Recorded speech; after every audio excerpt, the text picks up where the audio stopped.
Paz, igreja, boa noite. Fazia um tempinho, que eu tinha falado aqui, dado uma palavra, trazer uma reflexão para a gente. Agradeço a Deus, primeiramente, pela oportunidade, por Ele ter... Ele sabe de todas as coisas e sabe também porque hoje foi o dia, né? Então, pedi para Gabriel colocar o... A gente vai fazer um pouquinho diferente hoje, tá, pessoal? Tipo assim, é um slide, mas só tem 5 slides, sabe? É uma coisinha bem simples. Mas eu espero que o objetivo que eu coloquei no coração para trazer essa palavra seja completado somente em 5 slides. Então, a gente vai fazer um pouquinho como a moda antiga. Eu vou ler mais aqui algumas palavras e eu quero discutir um pouco sobre, primeiramente, sobre a vida do cristão e, primeiramente, sobre a minha vida, sobre o que a gente precisa fazer, mudar, enfim. Eu trouxe como um título para essa palavra, a seguinte pergunta que eu acho que a gente precisava fazer.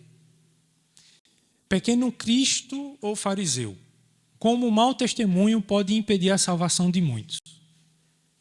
Já foi um slide. Olha, tá rápido, né? Mas essa é uma pergunta que eu acho que é importante a gente não esquecer jamais.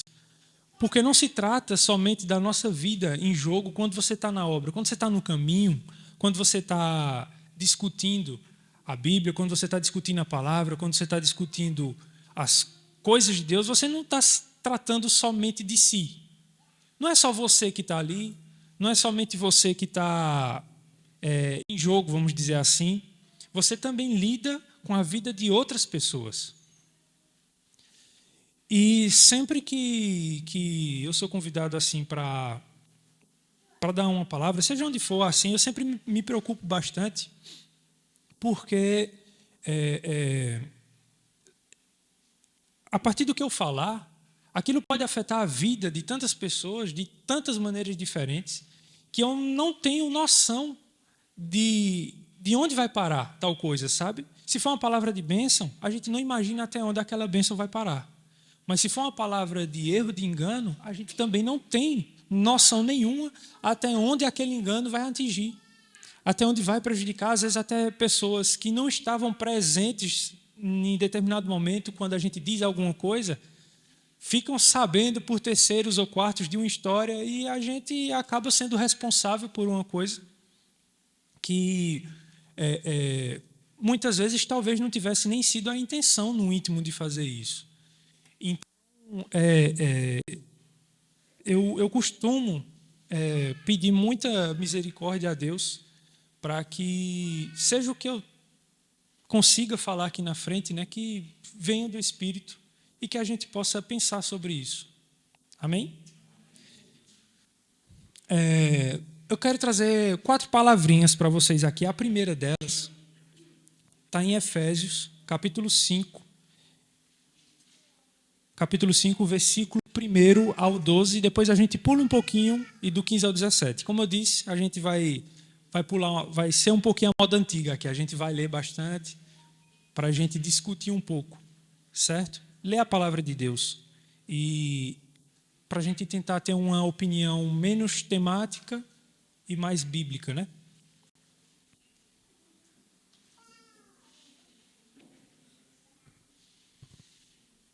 Esse slide vai ficar aí agora por uns 20 minutos, tá? Para vocês já se prepararem para as outras ali. Já está engatilhado. Todo mundo achou?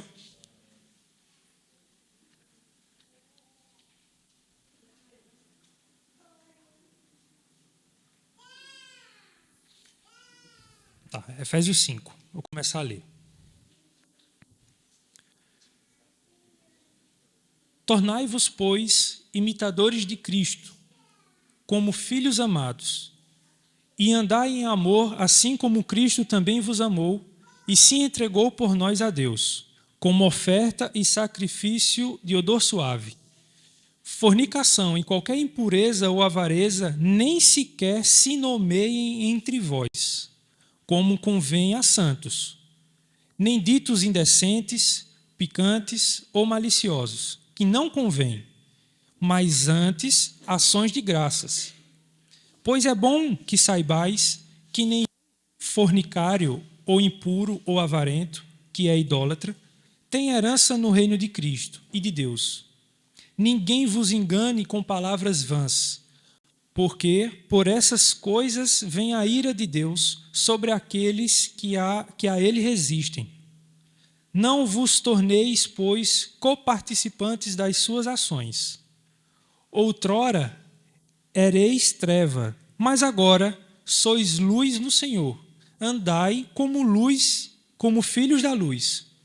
Pois o fruto da luz consiste em toda bondade e justiça e verdade.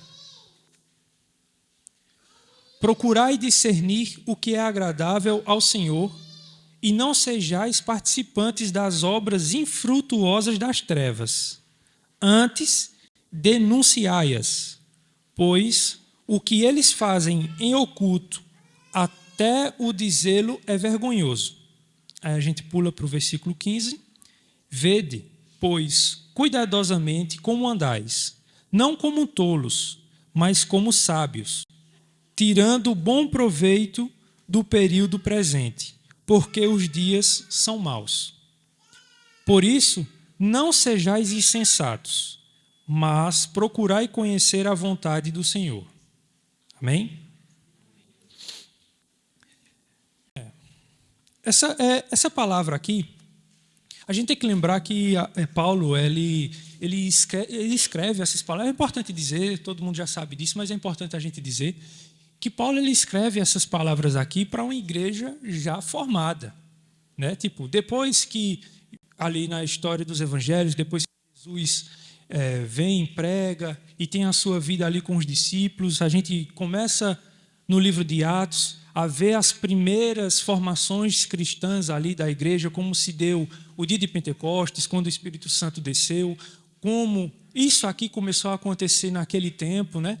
Tipo, as pessoas se reunindo em nome do Senhor Jesus, e por isso ele estava presente também em espírito ali.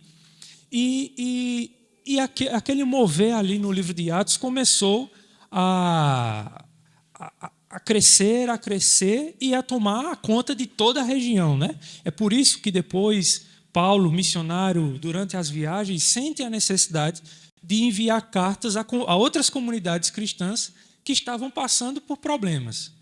Então, tudo o que é de puxão de orelha, vamos dizer assim, que Paulo dá na vida dos cristãos que estão ali naquele tempo, convivendo com ele naquele tempo, eram coisas que estavam acontecendo nas igrejas. Eram de coisas que estavam acontecendo nas igrejas e que ele, já naquele tempo, precisava estar puxando a orelha. A gente vai para o livro de Coríntios, a gente vê quantos sermões tem ali. No livro de Gálatas, é uma discussão tremenda sobre lei, porque tinha muitos hebreus ali naquele tempo, na igreja de Gálatas, da Galácia, né? E tinha muitos hebreus ainda com aquele velho conceito da lei, e Paulo tenta focar bastante no combate aos velhos costumes da lei, e chega até a dizer, olha, se você quiser continuar lá na lei, beleza. Você não quer participar do sangue de Cristo, da justificação por meio do sangue, você acha que a lei é mais importante do que aquilo? Beleza, tudo bem, mas saiba que você não pode observar tanto a lei como você tem observado ou quer observar, e ao mesmo tempo participar do fruto do Cordeiro, da libertação do Cordeiro, da justificação e da salvação pela fé em nosso Senhor Jesus Cristo. Então ele ali vai trazer aqueles puxões de orelha, e um dos puxões que ele traz para a igreja de Efésios é quanto a comportamentos distorcidos, corruptos, pecaminosos que estavam havendo já naquele tempo. Hoje a gente costuma dizer, né, tipo, é comum a gente chegar e dizer isso, poxa, hoje os dias estão muito ruins.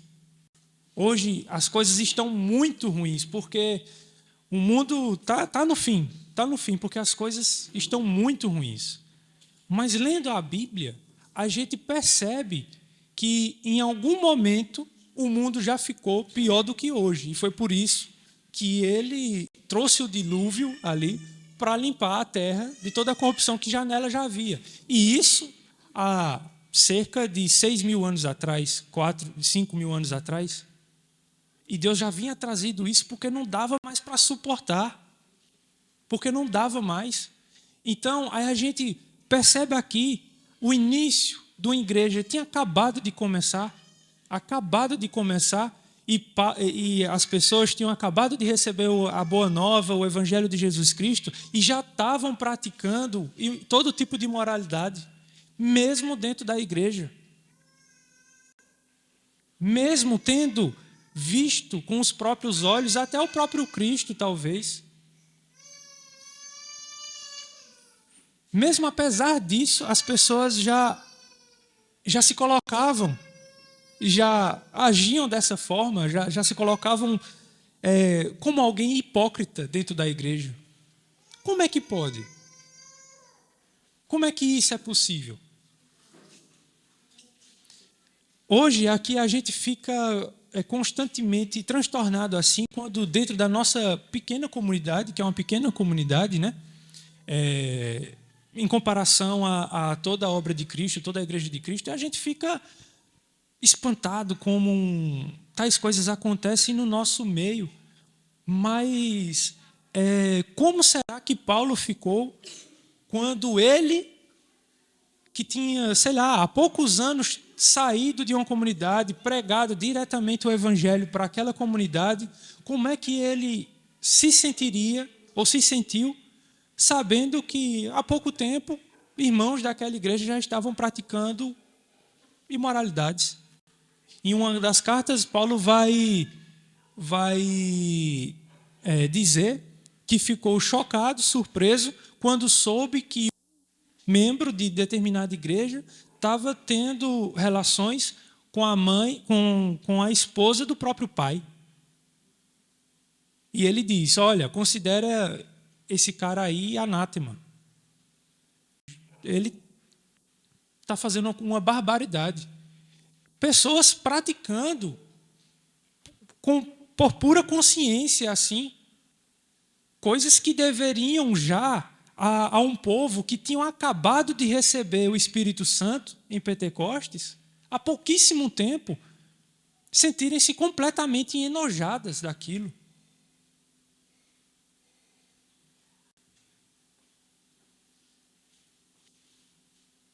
Como é que isso começa? Da onde é que isso começa? Esses textos que eu procurei trazer para vocês era para que a gente pensasse assim, primeiro de tudo, como a gente deve combater o lado fariseu que existe dentro de cada um de nós, sabe? Tipo, como é que a gente pode chegar a ter essa cara de pau assim, sabe? De não se sentir minimamente incomodado ao praticar alguma coisa e achar que não é nada. Parece que não teme a Deus. Parece que não acredita em Deus. Hoje a gente vê, é comum a gente ver pela televisão, né? Vários pregadores que, por detrás das câmeras, a gente conhece e sabe de tantas e tantas barbaridades. Como essas pessoas conseguem subir em cima do púlpito e agir como um verdadeiro fariseu, no sentido mais literal possível do que está escrito ali na Bíblia? Alguém que condena pecados, mas os pratica veementemente todos os dias. Todos os dias. Como é possível isso? Eu acho que é importante a gente pensar um pouquinho nas principais características assim de um fariseu, assim, sabe? O que é um fariseu? Como é que ele se configura? O que é diferente? Qual é a diferença dele, que é um mestre das leis e tudo mais, conhece a Bíblia, conhece a Deus, diz que teme a Ele, aliás, conhece de cabo a rabo ali, porque os fariseus naquele tempo tinham que decorar verbalmente a Torá, né? Os livros, as leis, e até alguns livros dos profetas. Mas mesmo assim, mesmo com tanto conhecimento, de nada adiantava. De nada adiantava, a ponto do próprio Cristo dizer que mais valia qualquer uma daquelas crianças e pequeninos que estavam ali. E ele usou isso como base de comparação entre o que era necessário a gente atingir, do que era necessário a gente ser, para a gente conseguir atingir o reino dos céus. O que ele diz? Para a gente voltar a ser criança.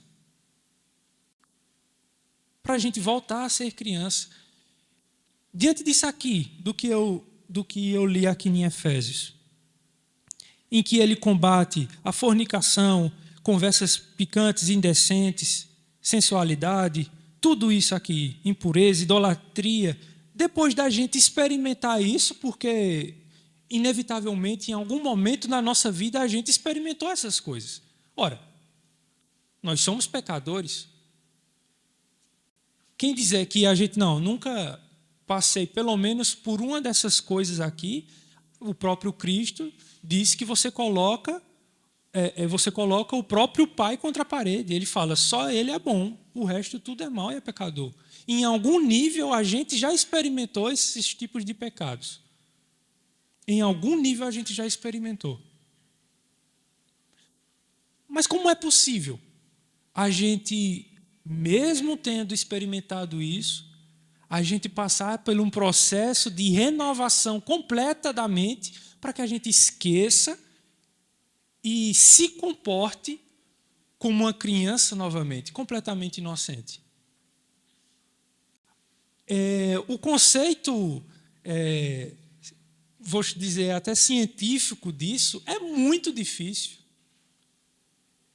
É muito complicado. Porque, ora, nós temos vivências. Nós temos vivências. Nós carregamos coisas. Às vezes nós temos bagagem, às vezes nós temos vergonhas que seria por bem a gente deixar lá para trás e nunca mais voltar. Mas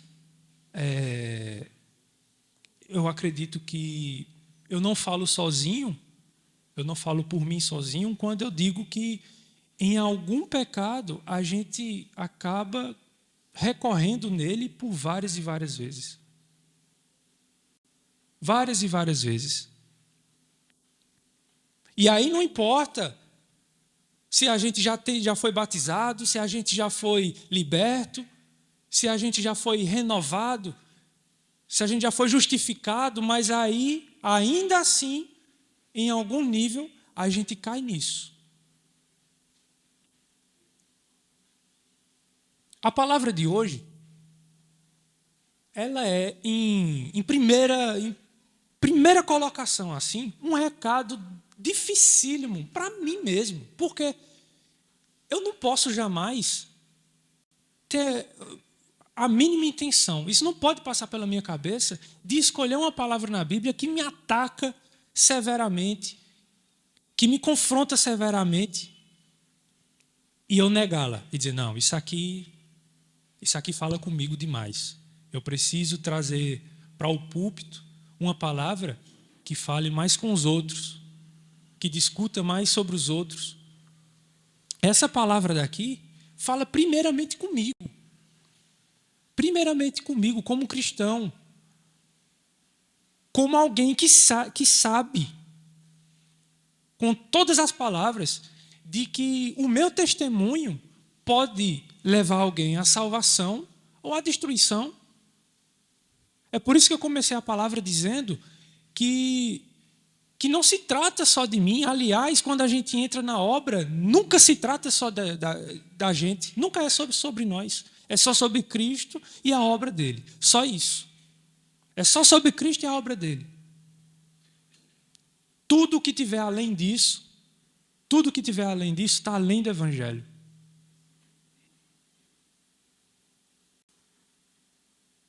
Paulo chama a atenção também numa carta e diz justamente isso. Se alguém está pregando outro evangelho além do que eu estou pregando, por favor, corram, fujam dele, porque é mentira, é armadilha. Eu não posso dizer outra coisa. Aliás, Paulo era tão pecador quanto a gente. E talvez agredisse ele a palavra muitas vezes de uma forma tão pesada e difícil de suportar. Tão pesada. Ele estava escrevendo aquilo. Boa parte das recomendações do que é justo ou não foi por inspiração do Espírito Santo diretamente para ele. Agora imagina ele escrever aquilo e ele saber que cada palavra que aquilo que ele escrevia falava diretamente com o coração dele. Hoje a gente acha difícil a gente chegar aqui no púlpito e falar uma palavra que agride a gente, e alguém que escreveu literalmente sobre influência direta do Espírito Santo e que se sentia um tremendo pecador, não mereceu absolutamente nada e ainda estava sendo inspirado diretamente pelo Espírito Santo e ouvindo a voz dele. Que nível de misericórdia é esse?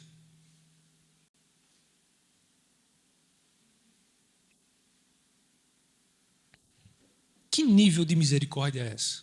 Eu não consigo entender. Uma vez, aconteceu comigo uma revelação da parte de Deus sobre a cura de um... Eu já contei isso aqui antes, não quero falar novamente de novo, mas é só porque ilustra exatamente isso que eu estou falando. Sobre a cura de um primo meu. A história é muito longa e tudo mais, mas Deus me revelou em sonho algo que estava acontecendo com esse meu primo, porque ele tinha pegado... Não sei nem se pegado é a forma certa de dizer... Ele tinha adoecido de possivelmente leucemia. Não sei se... não tem ninguém médico aqui da medicina, né? Mas ele tinha adquirido possivelmente leucemia. Do nada apareceu um monte de manchas roxas no corpo dele. E a família não sabia de nada. E o que estava acontecendo, isso já estava acontecendo há uns 15 dias, mais ou menos. E aí... Deus me deu um sonho em que eu não entendi o sonho, eu só sabia que tinha a ver com esse meu primo, é Odair Filho o nome dele.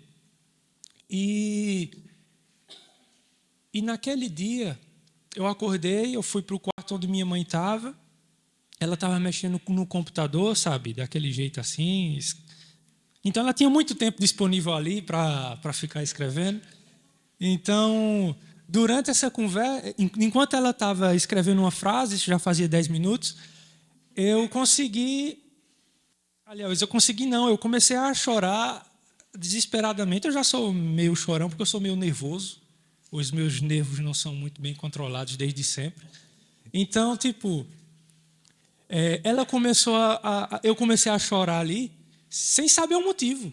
Sem saber o motivo, eu comecei a chorar. E ela ficou desesperada. O que está acontecendo, Rafa? O que foi? E eu só disse, chame Larissa,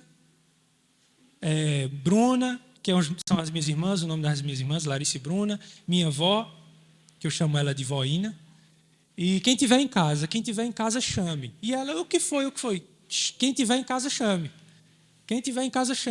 Eu contei isso naquele dia, não foi, Marquinhos, não foi? Não. E ela saiu doida, desesperada, deixou o computador para lá, foi chamar quem estava em casa, aí veio minha avó, minhas duas irmãs, e ali eu dei uma revelação da parte de Deus, dizendo que a vida de Odair Filho, o que estava acontecendo com ele, era uma armadilha de Satanás. Mas que Deus não ia deixar. Deus não ia deixar que aquilo permanecesse. Ele ia dar a cura. E eu precisava chamar pessoas para ouvir aquilo como testemunho. Assim como o próprio Cristo diz: eu não testemunho de mim mesmo. O meu Pai testemunha de mim. Eu não dou o testemunho de mim mesmo. Quem testemunha de mim é o Pai. Até nisso, o Espírito pensou, porque eu não sabia. Como é que eu ia pedir para chamar as pessoas ali se eu não sabia o que eu ia dizer? Eu não sabia o que eu ia dizer. Então as pessoas vieram, eu disse que o que estava acontecendo na vida de Odair Filho era uma armadilha da parte de Cristo, da parte de Satanás, perdão, e que Cristo iria dar libertação. Está repreendido. E que Cristo ia dar libertação. E que ele estava chamando ali para fazer valer a palavra dele, porque tinha testemunhas. Ele podia dar somente a revelação para mim? Podia, do mesmo jeito que ele fez, só para mim. Mas o que Deus quer dizer com isso é que ele se compromete. Deus, ele se compromete.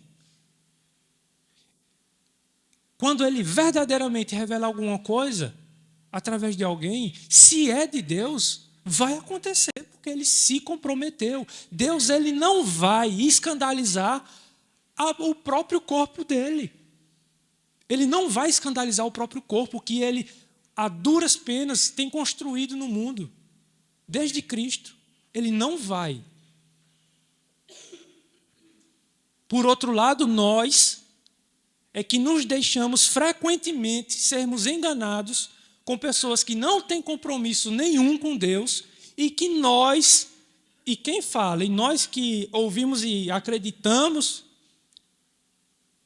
falsos profetas, é que escandalizamos a igreja dele por darmos ouvidos a isso. Nós somos coparticipantes dessas coisas. Nós somos coparticipantes disso. Mas por que foi que eu lembrei dessa palavra? Não estava planejada, mas por que eu lembrei? Primeiro, porque você acha que isso aconteceu comigo quando eu estava no melhor momento com Deus? Você acha que aconteceu isso comigo quando eu estava ali na obra, no serviço? Deus, ele não considerou a mim para falar sobre isso. E a obra dele foi muito maior do que dar libertação somente ao Odair Filho naquele dia. Porque atingiu gente que eu nem consigo imaginar depois. Quando eu contei toda a história depois de como eu fui para o cursilho depois de fazer... para quem não sabe, enfim, eu não vou contar isso não, deixa eu falar. Mas assim, o que eu quero dizer é que Deus...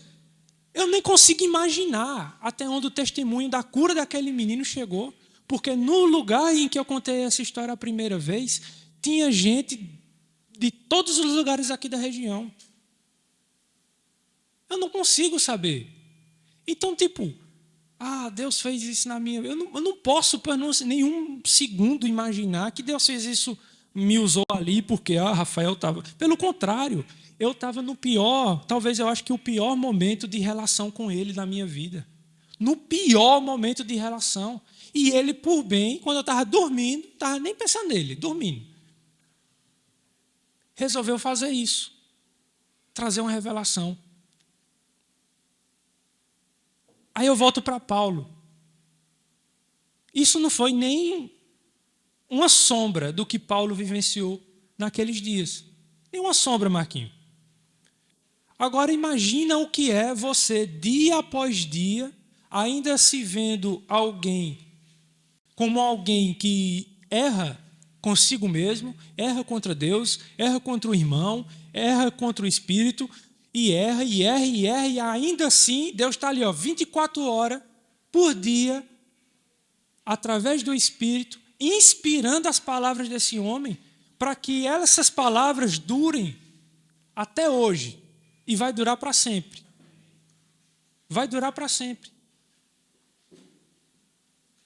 Imagina o tamanho, imagina como era a cabeça de Paulo, o conflito que havia interno contra o pecado, a favor da graça. Tanto que ele dedica um capítulo praticamente inteiro a isso. A se sentir assim, sabe? Tipo, meu Deus, como é que pode? Como é que pode o Senhor permitir isso? Até onde vai a tua misericórdia? Até onde vai a tua misericórdia? É impossível saber até onde vai. Mas se Deus é eterno e sempre bom, eu imagino que a misericórdia dele também é eterna. E sempre existirá. Então,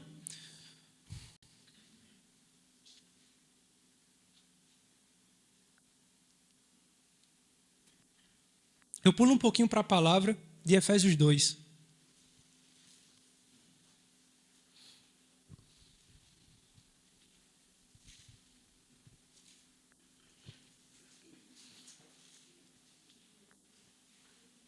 Efésios 2 diz assim. Hoje Gabriel não trabalha não, pode ficar sossegado aí, viu, Gabriel? Vós estáveis mortos em vossos delitos e pecados. Neles viveis outrora, conforme a índole deste mundo, conforme o príncipe do poder do ar, o espírito que agora opera nos filhos da desobediência. Com eles, nós também andávamos outrora nos desejos de nossa carne, satisfazendo as vontades da carne e os seus impulsos, e éramos por natureza como os demais, filhos da ira. Mas Deus, que é rico em misericórdia, pelo grande amor com quem nos amou, quando estávamos mortos em nossos delitos, nos vivificou juntamente com Cristo. Aleluia. Pela graça fostes salvos, e com ele nos ressuscitou e nos fez assentar nos céus em Cristo Jesus, a fim de mostrar nos tempos vindouros a extraordinária riqueza da sua graça, pela sua bondade para conosco em Cristo Jesus.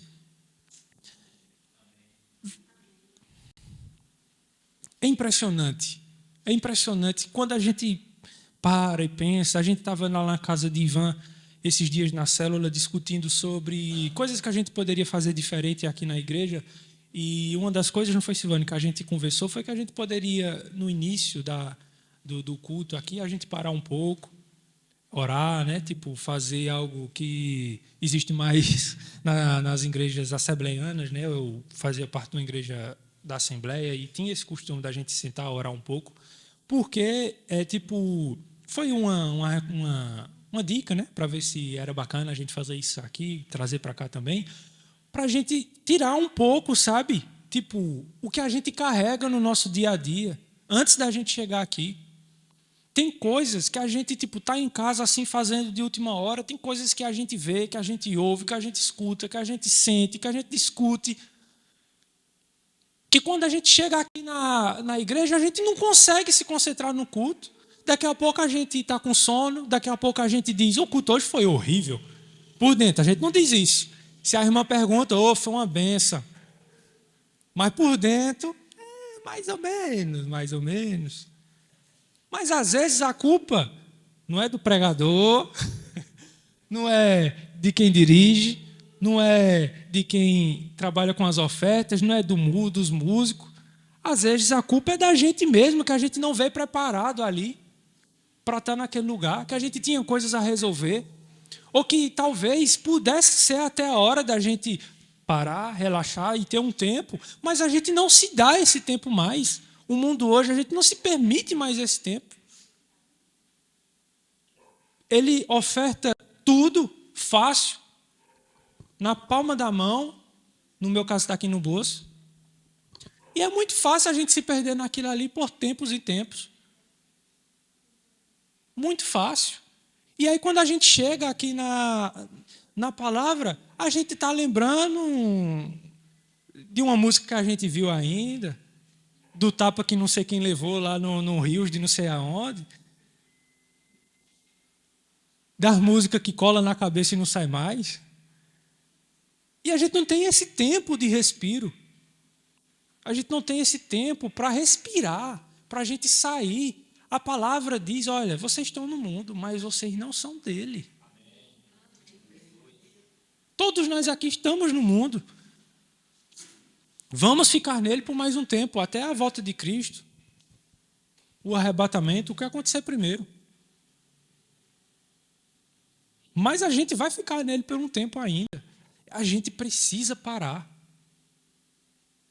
A gente precisa dar um tempo dessas coisas e conseguir ouvir a voz de Deus. Outro dia eu estava orando, conversando com Deus, que eu estava sentindo Ele muito em silêncio comigo.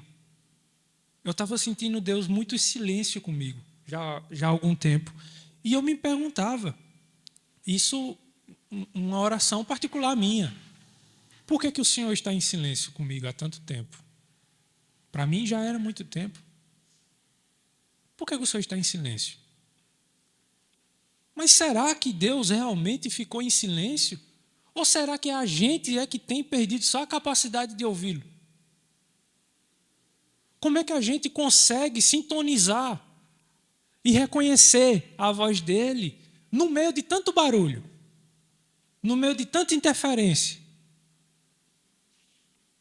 Como é possível?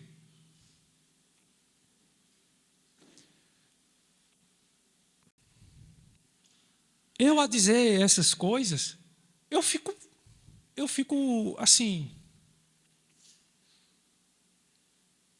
porque era para ser tudo diferente já, sabe? É o que Saulinho sempre disse aqui, muitos de nós, a gente já deveriam não estar no nível 5, mas estar no nível 99 já. Que nem a gente estava brincando aqui enquanto estava conversando, pintando a igreja, está no level mais de 50 já, né? Não era no nível 5. São 5 só que Saulinho botou e a gente parece que é uma eternidade para chegar nele. Está muito distante, está muito longe. Por que é? A verdade é que a gente se comporta, eu me comporto, muitas vezes, no fundo, como se não cresce. Porque se eu creio e se eu sei que tudo isso é passageiro, inclusive o meu trabalho, a minha casa, o meu entretenimento, as minhas diversões, o que eu gosto ou deixo de gostar, se eu sei que isso tudo é passageiro, por que eu coloco muitas vezes essas coisas que são passageiro em primeiro lugar daquilo do que é eterno, daquilo que vai representar toda uma vida sem limite lá para frente? Porque a salvação é isso, ela não tem fim. O ser humano ele não consegue entender algo sem fim. A gente consegue entender algo que é longe, que é distante, que não vai demorar. A gente consegue entender essas coisas na nossa cabeça, é fácil, mas a gente não consegue entender o que é eterno. Como assim o que é eterno? Pense no infinito. Como é que a gente consegue pensar o infinito? A gente vai bater em algum canto. A nossa cabeça não consegue comportar o que não tem fim. E Deus não só não tem fim, como Ele criou coisas que não têm fim. Ele é muito mais do que isso. Ele é a eternidade em pessoa. E quando eu digo em pessoa, é em pessoa. E são 3. Não 1 em meia, 1 em 3/4, 1 em 1/8, aí, como muita gente fica querendo diminuir a representação do Espírito, ou diminuir a representação de Cristo, ou aumentar. Não. Como é que a gente consegue entender até mesmo o conceito da Trindade, assim, 3 pessoas em uma só? Como é que a gente consegue? Mas Deus é tão bom que facilita um pouquinho. Ele facilita com o casamento, Marquinhos. Com o casamento ele facilita. Porque a partir do momento que a gente se casa, ele diz, agora vocês não são só 2 corpos separados, vocês são uma só carne. Ainda assim, eu e minha esposa somos 2. Ela está ali, ó. Não sei se vocês estão vendo. Eu estou aqui. Ela é uma coisa, eu sou outra, mas apesar disso, nós somos uma coisa só. Como é que é isso? Mas não existe. Não está aqui na nossa frente. Está todo mundo vendo aqui? Quantos casais tem aqui? Quantos corpos unidos em um só não estão aqui? E por que é tão difícil, às vezes, a gente pensar em Deus como Pai, Filho e Espírito Santo? Sendo que Ele mesmo instituiu esse sacramento.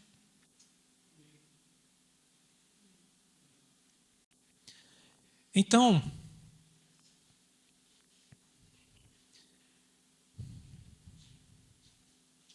a palavra diz, né?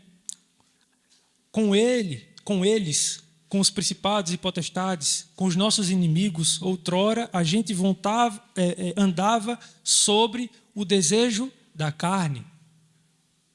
Presta atenção na palavra. Com eles, nós também andávamos sobre os impulsos da carne. Espera aí, então, com eles, a gente andava com os impulsos da carne, conduzidos pela carne. Hoje, graças a Deus, a gente não é mais conduzido por isso, mediante o batismo, mediante a ligação com Cristo. Mas, espera aí, tem alguma coisinha errada aí ainda, não tem? Porque volta e meia, a gente se comporta como carne. E isso não é dom de Deus, nem vontade de Deus. Isso não vem dele, não provém dele. Vem de outros espíritos. Vem de outras coisas. Ainda assim, a gente faz isso. Eu vou pular mais um pouquinho e eu quero ler a palavra de Romanos. Romanos capítulo 13, versículo 11 a 14.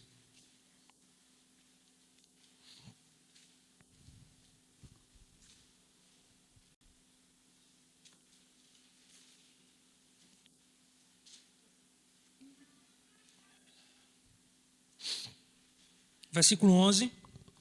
Tanto mais que sabeis em que tempo vivemos. Já chegou a hora de acordar, pois nossa salvação está mais próxima agora do que quando abraçamos a fé. A noite avançou e o dia se aproxima. Portanto, deixemos as obras das trevas e vistamos a armadura da luz. Como de dia andemos decentemente, não em orgias e bebedeiras, não em devassidão e libertinagem, nem em rixas e ciúmes, mas vestivos do Senhor Jesus Cristo e não procureis satisfazer os desejos da carne.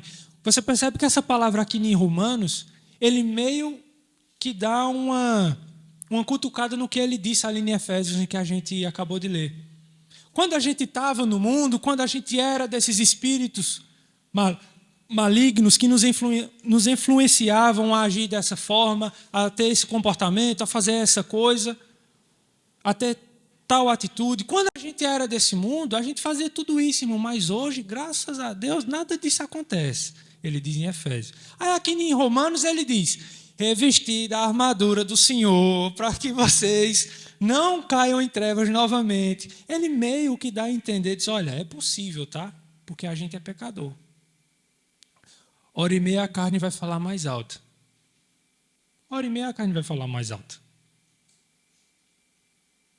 Mas é por isso que as misericórdias do Senhor, todas as manhãs são renovadas. Porque se não fosse por isso, não teríamos chance. A palavra de hoje é principalmente para a gente refletir, mas é também para a gente se corrigir, sabe? No que precisa. Às vezes é uma bobagem, sabe? Uma coisa pequena, uma besteirinha que falta. Às vezes só está faltando uma besteira para Deus entregar a você uma bênção que você tenha pedido.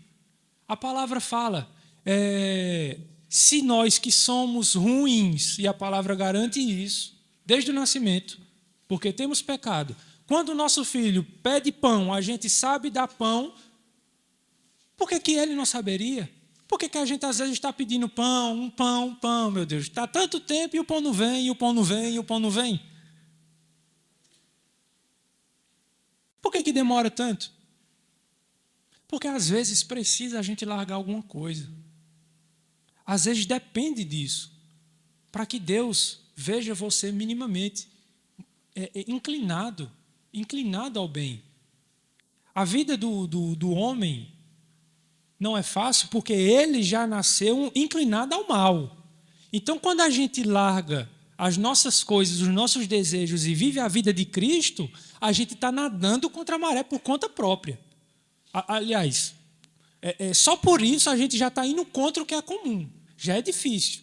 É difícil nadar contra a corrente, certo? Então, Deus vê isso também e considera isso também. Por natureza já é difícil. Ele entende, é difícil, mas é possível. É possível.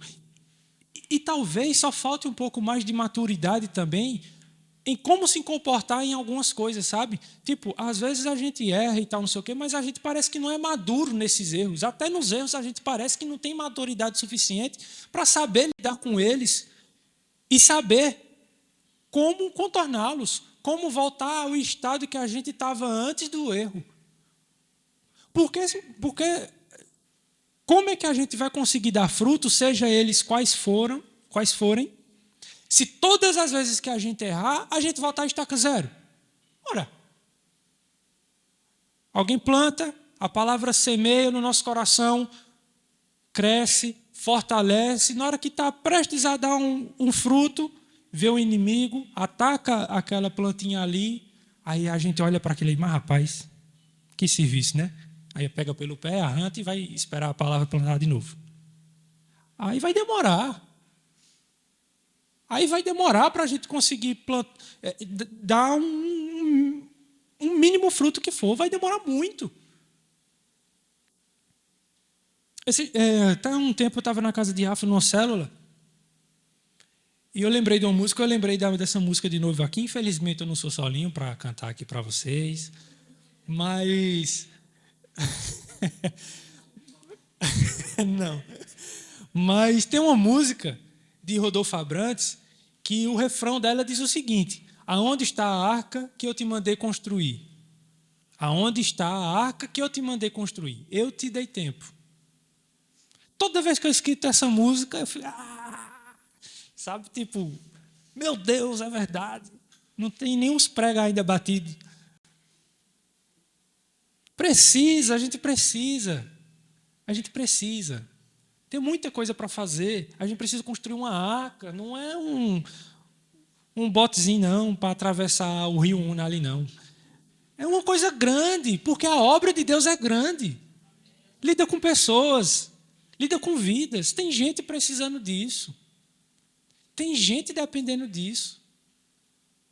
Às vezes, veja só, pode vir o maior pregador, e pense o maior pregador que vocês consideram hoje. Às vezes esse pregador pode chegar aqui em alguém que esteja com problema, e você chamar esse pregador falar com uma pessoa que você queria que ela falasse, e não vai surtir efeito nenhum. Problema do pregador? Não. Sabe o que é que depende? É porque às vezes tem pessoas, tem coisas na vida que não vai ser fulano, beltrano ou ciclano que vai resolver ou que vai abrir as portas e tirar as escamas dos olhos de uma determinada pessoa. Não, às vezes é a gente.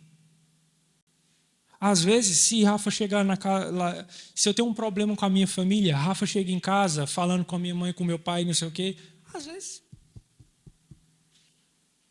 Se meu pai está passando por um problema, se minha irmã está passando por um problema, não vai ser Rafa, às vezes não é Joyce, às vezes precisa eu, porque sou filho, porque sou irmão. A palavra garante o inverso também. Aliás, garante não, ela alerta pelo inverso, mas por culpa das pessoas. Ele fala, Jesus foi para a Galileia, não fez milagre na Galileia. Jesus. Por causa de Jesus? É claro que não é. Mas é por causa do povo. Às vezes o povo não quer. Às vezes na sua casa, e acontece muito isso, você fala ao vento, não é verdade? Na sua casa, nos seus amigos, parece que te desconsideram ali, não tem razão nenhuma para te ouvirem, precisa vir uma pessoa de fora para dizer a mesma coisa que você disse para fazer efeito.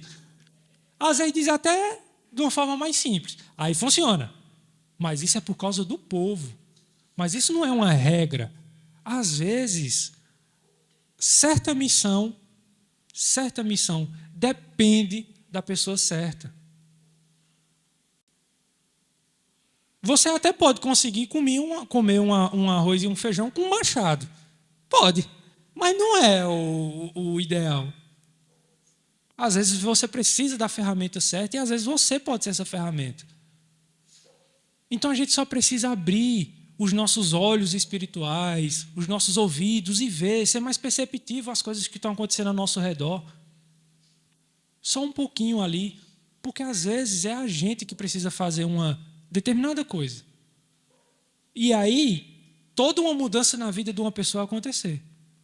E se a gente reter isso? E se a gente reter isso aí, segurar e não entregar isso? O que acontece conosco e com a pessoa?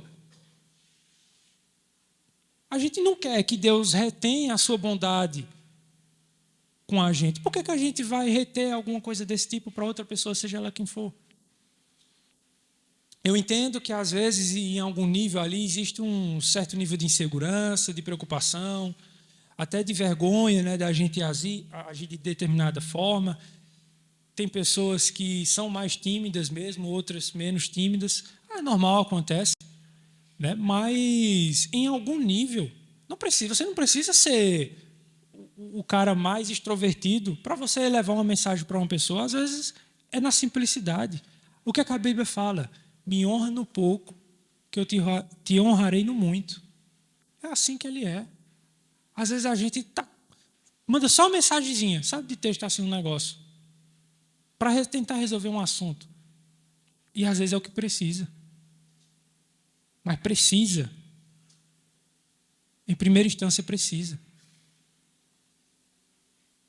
Eu quero ler a última palavra, o último trecho aqui. Trecho de Mateus.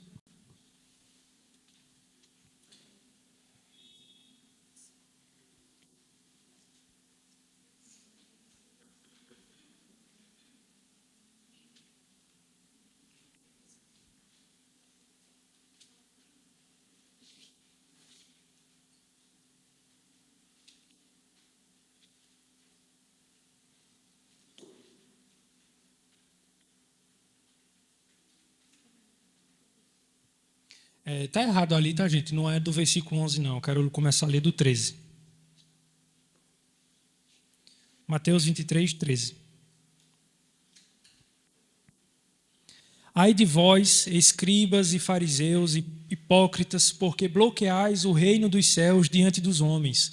Pois vós mesmos não entrais, nem deixais entrar os que o querem.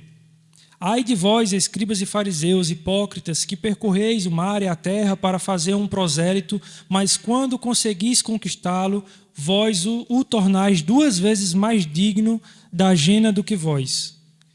Ai de vós, condutores cegos, que dizeis, se alguém jurar pelo santuário, seu juramento não o obriga, mas se jurar pelo ouro do santuário, seu juramento o obriga. Insensatos e cegos. O que é maior? O ouro ou o santuário que santifica o ouro? Dizeis mais, se alguém jurar pelo altar não é nada, mas se jurar pela oferta que está sobre o altar, fica obrigado. Cegos, que é maior, a oferta ou o altar que santifica a oferta? Pois aquele que jura pelo altar, jura por ele e por tudo que está nele, e aquele que jura pelo santuário, jura por ele e por aquele que nele habita. E por fim, aquele que jura pelo céu, jura pelo trono de Deus e por aquele que nele está assentado. Ai de vós, escribas e fariseus, hipócritas, que pagais o dízimo da hortelã, do endro e do cominho, mas omitis as coisas mais importantes da lei, a justiça, a misericórdia e a fidelidade. Importava praticar estas coisas, mas sem omitir aquelas. Condutores cegos, que coais o mosquito e engolis o camelo. Até aí. Tem 3 características de fariseu. E quem tem tudo a ver com todas essas palavras que a gente ouviu um pouquinho e foi para a gente refletir um pouquinho. 3 atitudes de fariseu que fizeram me perguntar, meu Deus, será que eu tenho uma atitude de alguém que é um fariseu? Será que eu sou um fariseu? Porque o que é dos fariseus está guardado. Está reservado já. que vai acontecer com pessoas assim. Então eu me perguntei, será que eu tenho atitudes que revelam a característica de alguém que é fariseu? Então tem 3 coisas principais que revelam essa característica. A primeira delas é a hipocrisia. A primeira delas é a hipocrisia. Você viu quantas vezes a gente viu Jesus falando ali da hipocrisia? Porque eles sabiam de tudo da lei, mas não praticavam. Empurra sempre para o outro. Sempre é pior o pecado do outro do que o pecado dele. Aliás, ele nem consegue muitas vezes enxergar que ele tem pecado. Ou que ele também erra naquilo. Às vezes na mesma coisa do que a pessoa que ele criticou. É a primeira coisa, é a hipocrisia. A segunda coisa que identifica um fariseu é o ego, o orgulho. Porque eles se vestem à parte dos outros homens. Eles querem ser identificados como alguém que está à parte, não como alguém que faz parte daquilo. Entende? Não, o povo é uma coisa, o sacerdote é outra. É inerrável, é inequívoco. Não há engano. A palavra é lei. Não sei se muitos de vocês aqui sabem, mas o judaísmo, fora a Torá, fora os livros que a gente tem aqui na Bíblia, eles têm uma coleção de uns 200 livros, que eles chamam de Talmud.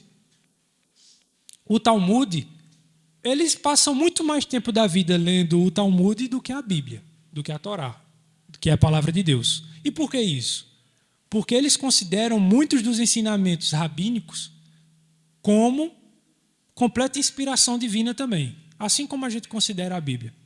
Então eles têm lá uma coleção ali de 200 volumes, uma infinidade de considerações. Às vezes um rabino que está aqui no começo um rabino está lá no final, vai falar de uma coisa do rabino que está no começo, e dizer, não é bem assim, e parece advocacia, sabe?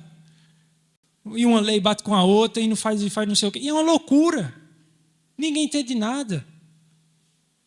Mas por que o povo está dando ouvido a isso? Porque para eles, cada uma daquelas palavras de cada rabino que passou e escreveu aquilo ali é inequívoca. É quase um dogma. Aliás, é um dogma, né? Eles levam como o mesmo pé de igualdade ali. Então, eles estão... Você se coloca, o farisaísmo coloca você numa situação à parte. Não, superior. Não, eu não pratico isso, eu não faço isso. Às vezes fazendo, mas você perde a noção que você faz aquilo também. Na sua cabeça parece que não faz, mas você faz do mesmo jeito. É por isso que a Bíblia aqui fala, eles coam da sopa o mosquito, mas come um camelo. Porque o que está óbvio na frente deles, há muito tempo, eles não enxergam. Mas o pequeno, do que está ao lado, aí eles enxergam. Então essa é a segunda característica de alguém que é um fariseu. O ego, o orgulho. Então, tudo isso que a gente passou aqui e refletiu, eu queria que a gente só pensasse no seguinte. O que é que falta para que a gente abandone 100% isso? 100%. E se não conseguir, abandonar o suficiente para que isso não seja mais um problema na nossa vida. Pelo menos adquirir a maturidade necessária para a gente compreender que quando a gente cair, a gente possa se recuperar novamente. Sabe? Procurar os meios. Se a gente brigou com alguém, resolver. Se a gente tem uma contenda, tentar resolver. Deixar as coisas claras, à mostra. Fazer isso. Ser cristão de verdade, não de brincadeira. Não tem mais tempo para brincar, para a gente ser cristãozinho de brincadeira, não. Está na hora de ser cristão de verdade. Assumir responsabilidades. Ser cristão é andar contra a corrente, ir pelo caminho estreito e assumir responsabilidade. Cristão que não assume responsabilidade de nada, que obra de Cristo é essa? Não faz sentido você dizer que o seu Senhor morreu por você e por todo mundo na cruz e você não assumir responsabilidade nenhuma, sendo você corpo dele? A palavra já está dizendo, você precisa se movimentar, você precisa fazer a sua função. Se no corpo se você prega, que você pregue, que se você é servidora, auxilia em atendimento, em auxílio a uma pessoa, faça o que está ao seu alcance. Só isso. E sabe o que vai acontecer quando a gente começar a ser assim? As pessoas vão ver em nós mais Cristo e menos eu. Menos a nós mesmos. É isso que vai acontecer. E para encerrar, eu só quero trazer para vocês uma história básica e rápida. Agora Gabriel vai acordar. Pode acordar, Gabriel, passar. Eu quero trazer essa história para vocês entenderem, colocarem na cabeça de vocês o quanto é importante a gente ser parecido com Cristo. Veja só, preste atenção nessas palavras. O quanto é importante a gente ser parecido com Cristo e o poder que isso tem. Esse bicho bonito aqui, eu acho que todo mundo já lembra dele do filme, talvez, dependendo de faz quanto tempo que vocês tenham assistido, aquele filme A Paixão de Cristo, de Mel Gibson. Ele é o ator que faz Barrabás. Pietro Sarubi. Ele é um ator italiano e ele era ateu. Então, ele fez o personagem de Barrabás. E ele sempre participou de produções cinematográficas assim, muito pequenas, muito singelas, e ele teve a oportunidade, né, de fazer um papel na Paixão de Cristo. E o mundo todo ia assistir esse filme. Ainda com um papel pequeno, papel de Barrabás, é verdade. Mas, ora, ele ia participar de um filme de Mel Gibson que na hora estava todo mundo querendo assistir. E ele participou, ele começou as gravações. Aliás, quem nunca procurou sobre as histórias que aconteciam nos bastidores durante a gravação desse filme, eu recomendo que todo mundo procure, porque muitas coisas incríveis aconteceram com vários dos atores envolvidos ali.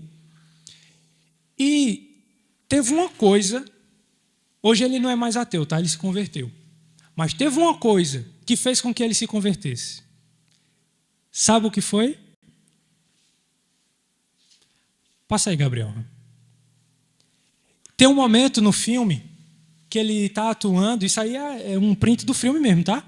Em que ele olha para uma pessoa.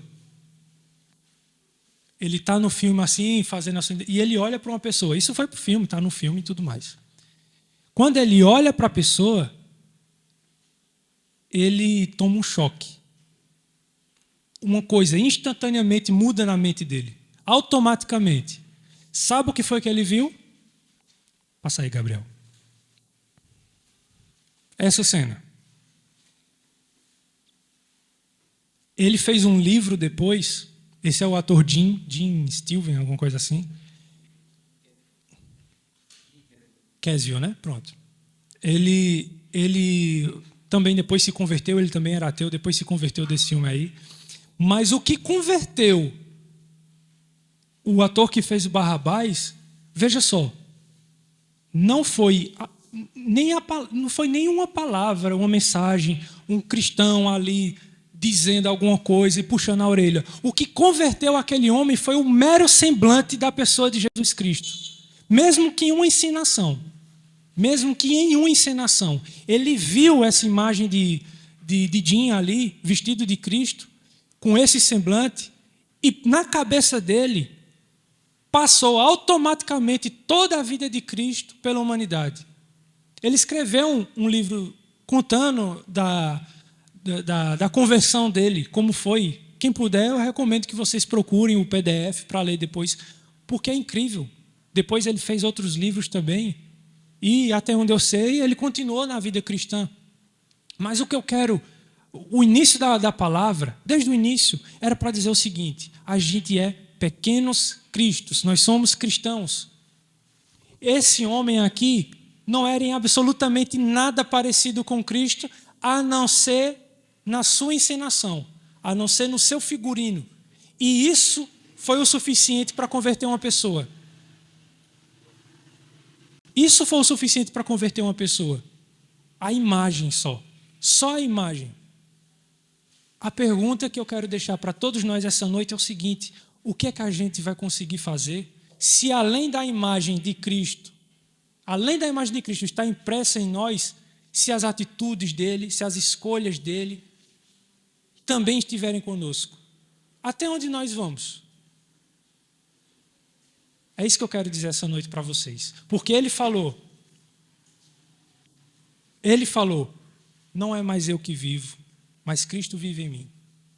Amém? Agradeço a todos, pessoal, pela oportunidade. Amém.